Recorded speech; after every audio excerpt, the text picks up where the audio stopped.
Muy buenos días, muy buenas tardes o muy buenas noches tengan todos ustedes, mis queridos amigos, mis queridas amigas y por supuesto todos ustedes perdidos, trastornados y confundidos, los que están en medio.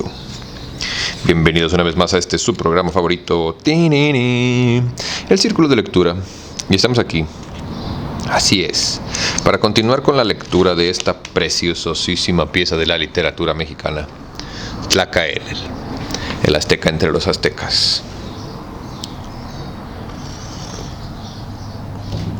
Nos quedamos en el capítulo 14. Y sin más por el momento ni preámbulos estúpidos que no te importan, yo soy Barbitas. Esto es Tlacaelel, el azteca entre los aztecas. Y nos quedamos en el capítulo 14.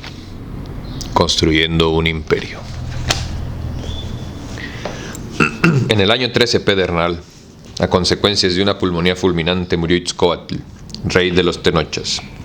Al ascender al trono contaba con 47 años de edad y 60 al ocurrir su fallecimiento.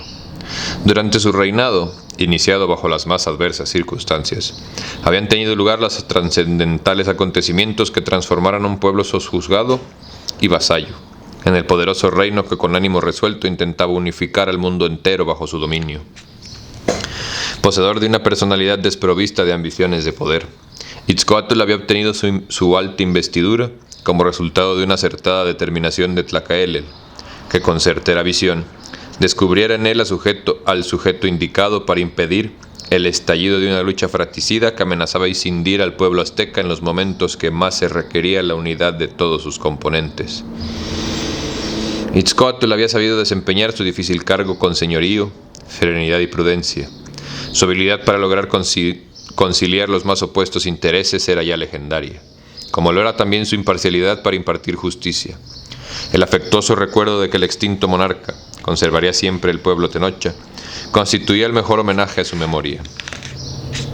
En vista de la forma del todo favorable a sus proyectos en que venían desarrollándose los acontecimientos, Tlacaelel juzgó que había llegado la tan esperada oportunidad de llevar a cabo el restablecimiento del poder imperial. La decisión de Tlacaelel implicaba, antes que nada, la designación de la persona en quien habría de recaer la responsabilidad de ostentar el cargo de emperador. En virtud de que el azteca entre los aztecas mantenía inalterable el criterio de que su condición de portador del emblema sagrado no debía agregarse la de emperador, pues la acumulación extrema de poder había demostrado ser nefasta, a juzgar por lo ocurrido en el segundo imperio tolteca. No quedaba una sola persona capaz de sobrellevar con la debida dignidad tan elevado cargo: Moctezuma, el flechador del cielo. Las ceremonias tendientes a formalizar el restablecimiento del imperio revistieron una particular solemnidad y culminaron con la entrega de los símbolos del poder imperial: penacho de plumas de quetzal, adornado con diadema de oro y turquesas, largo manto verde y centro en forma de una serpiente emplumada. Hizo Tlacaelel a Moctezuma. Como que se parece al que está robado en Europa, ¿no, güey? Ando buscando un grupo de cabrones bien locos para irlo a recuperar. Vamos a ir a dar un portazo, así de huevos, y nos lo robamos, güey. Al Chile no hay nadie que nos detenga, güey. Ahí nomás les dejo una idea para hacer en verano. Una vez concluidos los festejos de la coronación, numerosas delegaciones de embajadores tenochas se encaminaron para las más apartadas regiones, para difundir por doquier idéntico mensaje. A partir de aquel momento solo existía un gobierno legítimo sobre la tierra, y este era el representado por las autoridades imperiales. Así pues, cualquiera que se ostentase como gobernante debía manifestar de inmediato su voluntad de acatar el poderío azteca, o de lo contrario, sería considerado como un rebelde. Los tenochas no eran tan ingenuos como para suponer que la transmisión de un simple mensaje bastaría para garantizar el general acatamiento de sus designios, pero confiaban en que a resultas de la actuación de sus embajadores se producirían dos consecuencias favorables a sus intereses. La primera de ellas era la de que muchos gobernantes, que hasta entonces habían mantenido indecisos entre hacer frente a la creciente hegemonía de Tenochtitlan o procurar avenirse a su mandato, terminarían por inclinarse hacia esta última alternativa. Y la segunda, que aun en los casos de aquellos que habían optado con ánimo resuelto por combatir la expansión azteca, al saber que luchaban en contra de un imperio que se ostentaba como el único legítimo depositario de la autoridad, verían debilitada su voluntad de resistencia en las futuras contiendas. Muy pronto, las actividades diplomáticas que tenían lugar en Tenochtitlan se incrementaron al máximo. Numerosos reinos que aún conservaban su independencia, pero que se hallaban en lugares cercanos a los territorios que integraban el dominio azteca, enviaron representantes con la doble misión de patentizar su obediencia a los dictados tenochas y de negociar las mejores condiciones posibles en que habría de efectuarse su incorporación al imperio. Por el contrario, de lejanos lugares retornaban embajadores portando las firmes negativas expresadas por diversos reinos a los designios del predominio universal de los tenochas. Una larga serie de campañas militares, tendientes a someter a poblaciones cada vez más distantes, comenzaron a desarrollarse con resultados siempre favorables a las armas imperiales. Las reformas introducidas en materia de educación comenzaban ya a dar sus primeros frutos. En los centros de enseñanza se estaban formando seres dotados de una diferente y superior personalidad, poseedora de una firme voluntad y de un recio carácter, sinceramente interesados en dedicar su vida entera a la consecución de los más elevados ideales. La aplicación intensiva y generalizada de los antiguos métodos de enseñanza producía una vez más magníficos resultados. La prodigiosa capacidad de resurgimiento que caracterizara al mundo náhuatl, que en la época de los aztecas ya había sido objeto por lo menos de 2 terribles devastaciones debido a las invasiones de pueblos bárbaros provenientes del norte, se explica en buena medida por los profundos y en verdad asombrosos sistemas de enseñanza que le eran propios, los cuales tenían como objeto fomentar al máximo la potencialidad creativa de los educandos hasta lograr dotarlos, según su poética expresión, de un rostro y un corazón. Cabe destacar, güey, ya que estamos haciendo un paréntesis cultural, que en efecto, güey, cuando llegaron los pinches invasores en barco, en este continente ya había escuelas, ya había baños y ya había universidades, güey. La escuela era pública y obligatoria, cabrón. Por eso destruyeron todo, porque imagínate que vienes llegando de un mundo en el que te dicen que Dios es tu papá y que tienes que estar esperando la venida del Señor, y te das cuenta que llegas a un mundo, güey, donde todo es gratis, todo es abundante, güey, y pues ese pedo de estar hincado con la boca abierta esperando la venida del Señor, pues no es necesario, güey. Entonces, en vez de... Ya me voy a callar los hocico, vamos a seguir leyendo, güey, discúlpenme, güey, por meterme en este tema tan polémico. En fin, guiado por el propósito de proporcionar al naciente imperio una sólida estructura, Tlacaelel decidió llevar a cabo el restablecimiento de la antigua orden de los caballeros águila y caballeros tigres. Esta orden había sido en el pasado la base de sustentación de toda la organización social y política de los 2 imperios toltecas, y el portador del emblema sagrado deseaba que, en igual forma, constituyese la columna vertebral de la nueva sociedad azteca.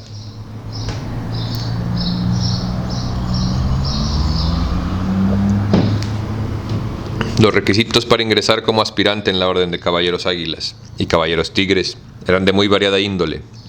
En primer término, se requería haber concluido en forma destacada los estudios que se impartían en alguna de las instituciones de enseñanza superior. En segundo lugar, era preciso haber participado como guerrero por lo menos en 3 campañas militares y haber dado muestras de una gran valentía. Finalmente, se necesitaba la aprobación de la autoridad del Calpulli, en cuya localidad se habitaba, las cuales debían avalar la buena conducta del solicitante y atestiguar que se trataba de una persona caracterizada por un manifiesto interés hacia los problemas de su comunidad. Al ingresar como aspirantes en la orden, los jóvenes abandonaban sus hogares y se trasladaban a residencias especiales en donde iniciaban un periodo de aprendizaje que habría de prolongarse a lo largo de 5 años. Durante dicho periodo, además de fortalecer su cuerpo y su espíritu a través de una rigurosa disciplina, comenzaban a ponerse en contacto con el nivel más elevado de las antiguas enseñanzas. Profundos conocimientos sobre teogonía, matemáticas, astronomía, botánica, lectura e interpretación de códices y muchas otras materias más eran impartidos en forma intensiva en las escuelas de la orden. En alto grado de dificultad, tanto de los estudios que realizaban como de las disciplinas a que tenían que ajustarse, hacía que el número de aspirantes se fuese reduciendo considerablemente en el transcurso de los 5 años que duraba la instrucción. Al concluir esta, Venía un periodo de pruebas durante el cual los aspirantes tenían que dar muestras de su capacidad de mando, dirigiendo un regular número de tropas en diferentes combates, y de su habilidad para aplicar en beneficio de su comunidad los conocimientos adquiridos. Una vez finalizado este periodo, los aspirantes que habían logrado salvar satisfactoriamente todos los obstáculos eran admitidos como miembros de la orden, otorgándoseles en una impresionante ceremonia el grado de Caballeros Tigre. El otorgamiento del grado de Caballero Tigre no constituía tan solo una especie de reconocimiento al hecho de que una persona había alcanzado una amplia cultura y un pleno dominio sobre sí mismo, sino que fundamentalmente representaba la aceptación de un compromiso ante la sociedad, en virtud del cual los nuevos integrantes de la orden se obligaban a dedicar todo su esfuerzo, conocimiento y entusiasmo a la tarea de lograr el mejoramiento de la colectividad. Una vez adquirida la alta distinción y el compromiso que entrañaba su designación, los recién nombrados Caballeros Tigres podían escoger libremente entre las dos opciones que ante ellos se presentaban. La primera consistía en permanecer al servicio directo de la orden, realizando las tareas que les fuesen encomendadas: instrucción de los nuevos aspirantes, administración de los bienes de la orden, dirección de cuerpos especiales del ejército, etc. Y la otra, retornar al hogar paterno, contraer matrimonio y dedicarse a la actividad de su preferencia, procurando, desde luego, que el ejercicio de dicha actividad constituyese un medio seguro para llevar a cabo una considerable contribución al mejoramiento de su comunidad.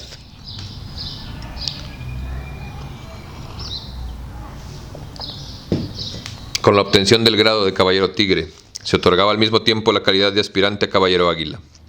Así como el Caballero Tigre es la representación del ser que es ya dueño de sí mismo y que se halla al servicio de sus semejantes, el Caballero Águila simbolizaba la conquista de la más elevada de las aspiraciones humanas, la superación del nivel ordinario de conciencia y la obtención de una alta espiritualidad.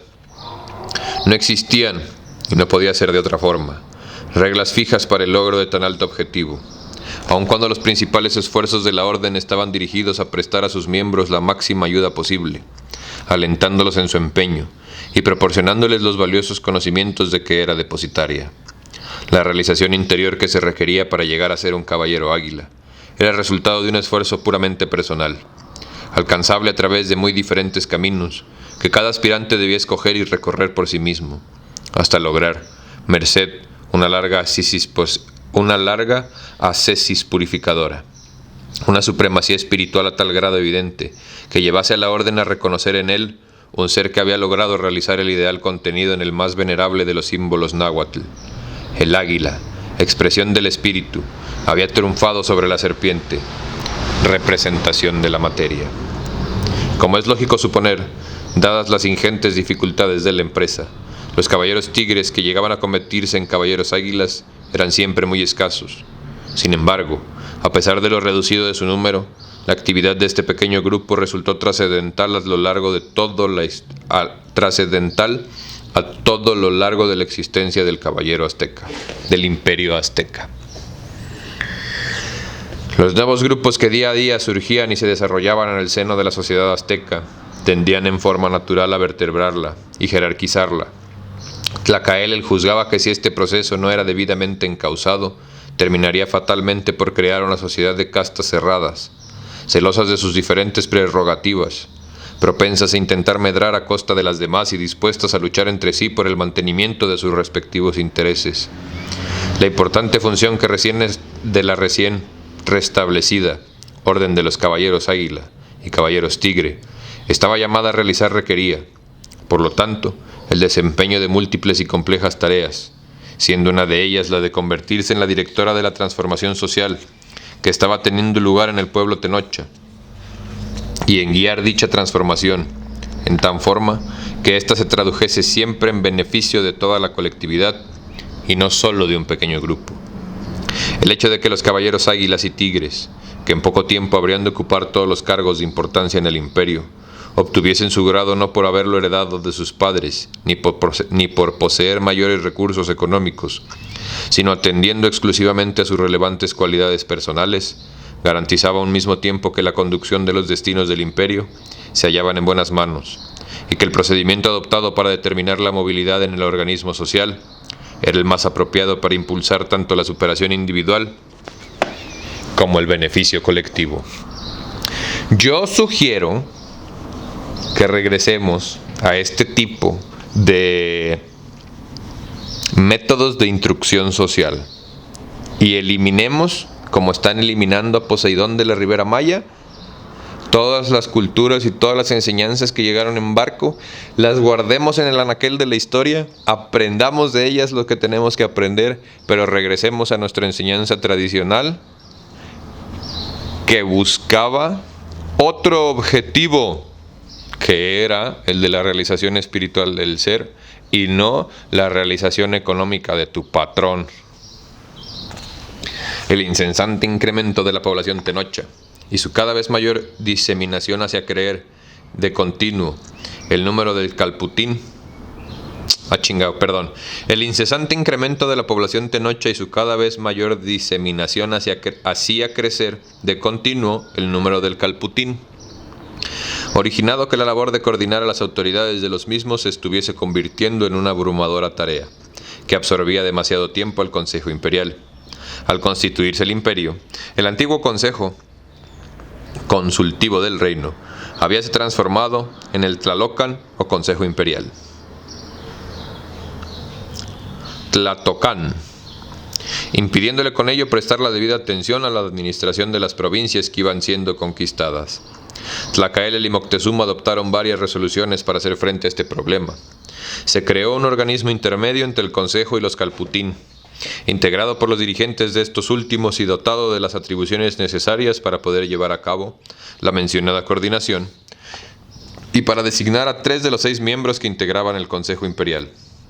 Cuando levante mi dedito, para todos los que son nuevos en este ejercicio de resistencia cultural, así cuando levante mi finger, mi dedo, dijera el presidente cuando levante mi dedito, es porque hay un pie de página, güey. El pie de página, haz de cuenta que en la literatura de repente, no sé si alcancen a ver aquí, no voy a mover el foco ahorita porque qué hueva, pero hay un numerito chiquito, en este caso es un 4, como te gusta ponerte. Perdón, güey.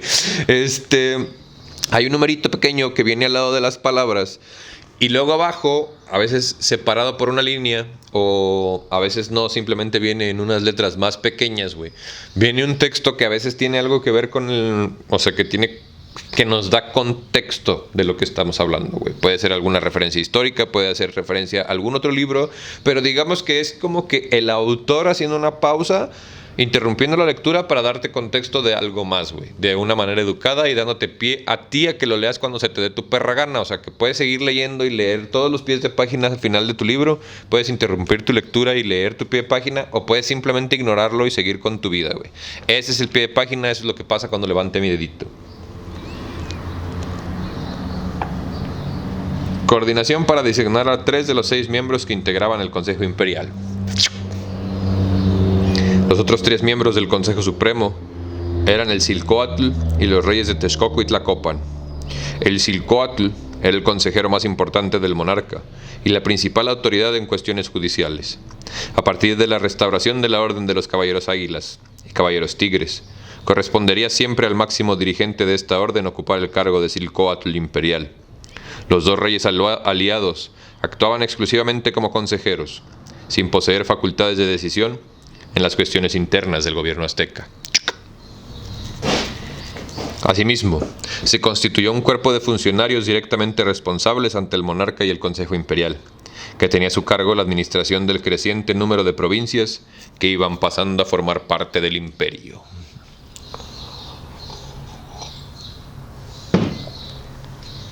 La recia solidez que el imperio iba adquiriendo, así como su capacidad para hacer frente a problemas de la más diversa índole, fueron puestas a prueba con el motivo de los desastres naturales que se abatieron sobre la región del Anáhuac a partir del 7º año de iniciado el gobierno de Moctezuma.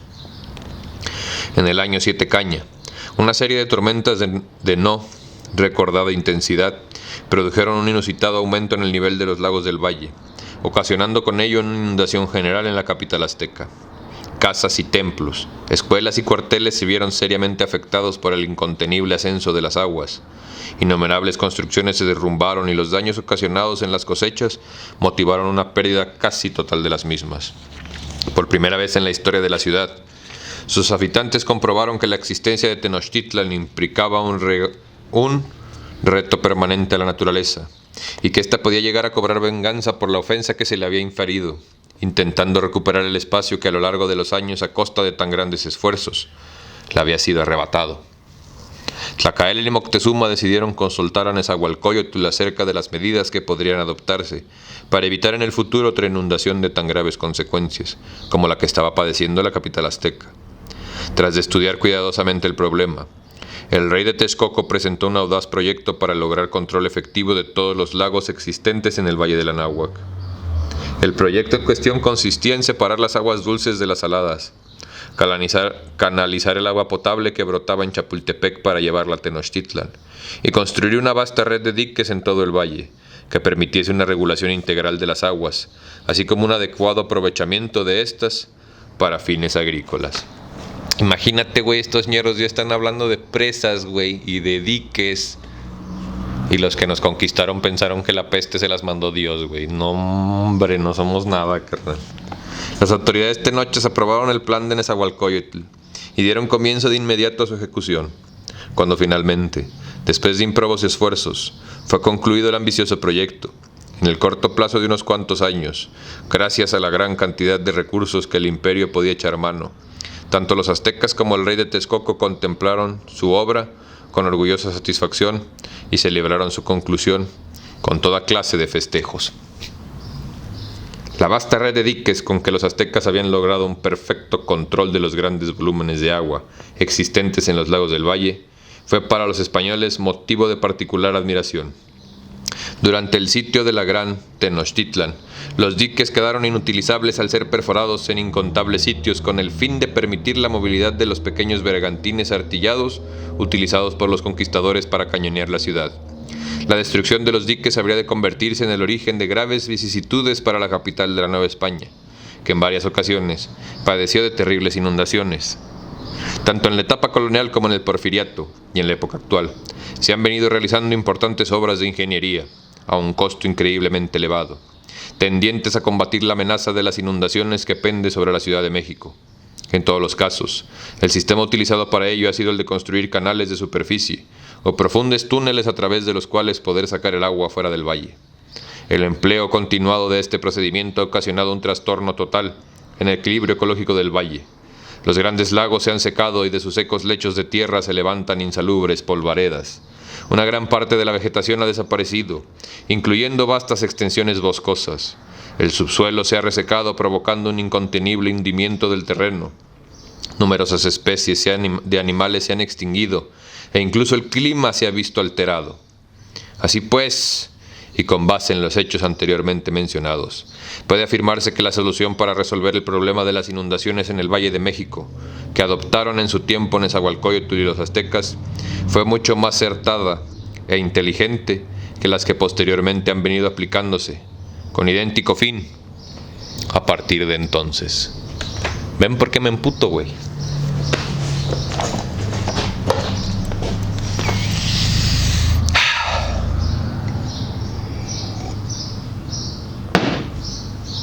No habían transcurrido muchos años después de aquel en que ocurriera la inundación, cuando sobrevino un periodo de sequías particularmente intenso, que afectó a todo el territorio controlado por los aztecas, así como a las regiones circunvecinas, y que se prolongó a lo largo de varias temporadas agrícolas, ocasionando considerables pérdidas en las cosechas, ya que con excepción de las tierras que eran regadas utilizando las aguas almacenadas en los lagos, todas las siembras basadas en las lluvias de temporal se malograban irremisiblemente una y otra vez. Durante la época de transición comprendida entre la desaparición del Segundo Imperio Tolteca y la restauración del poder imperial por los aztecas, siempre que la sequía había afectado durante periodos prolongados a extensas regiones, había sido origen de fatales consecuencias, incluyendo en algunas ocasiones la extinción, por hambre, de poblaciones enteras. La causa de ello era que la producción agrícola de las señorías apenas bastaba para satisfacer las necesidades ordinarias de su propio autoconsumo. Pero cuando sobrevenía una sequía y se producía una pérdida total de las cosechas, la población se veía obligada para poder subsistir a consumir una gran parte de los granos destinados a las nuevas siembras. cuando la sequía se prolongaba por varios años. La situación adquiría proporciones de una auténtica catástrofe. Numerosos pueblos emigraban en masa buscando trasladarse a regiones en donde fuera posible sobrevivir, alimentándose de raíces o de la caza de pequeños animales. La movilización de las poblaciones suscitaba sangrientos conflictos entre los recién llegados y los antiguos pobladores de las regiones más disputadas, derivándose de todo ello una pavorosa desolación en extensas regiones, que a veces se prolongaba durante varios decenios después de haber concluido la sequía.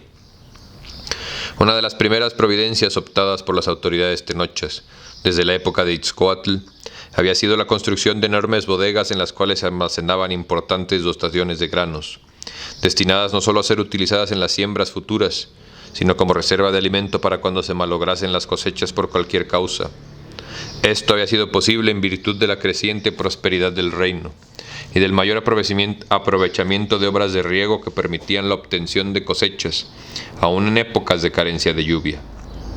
Al sobrevenir la grave prolongada sequía durante el gobierno de Moctezuma, los aztecas hicieron uso primeramente de sus vastas reservas de grano. Al agotarse estas y continuarse perdiendo sucesivamente las cosechas de temporal por las faltas de lluvia, aplicaron una serie de bien planeadas medidas con el fin de disminuir, en lo posible, los daños derivados de la difícil situación por la que atravesaban. Se estableció un estricto racionamiento de la distribución de los alimentos, dándole prioridad a los niños y a las mujeres embarazadas. Se utilizaron las reservas de oro y la totalidad de la producción artesanal para trocarlas por las mayores cantidades posibles de granos que era dable adquirir en las apartadas regiones que no habían sido afectadas por la sequía.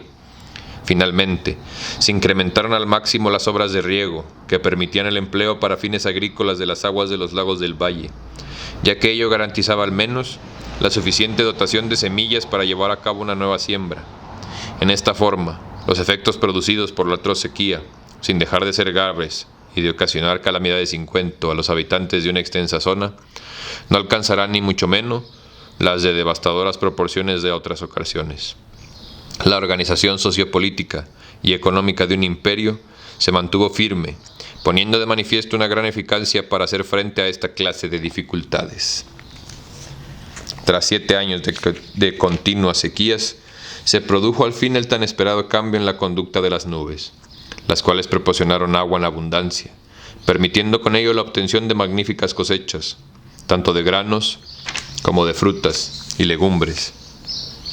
Superadas las crisis con que la naturaleza parecía haber querido probar la solidez del nuevo imperio, se inició para este una era de ininterrumpida prosperidad en todos los órdenes de su existencia.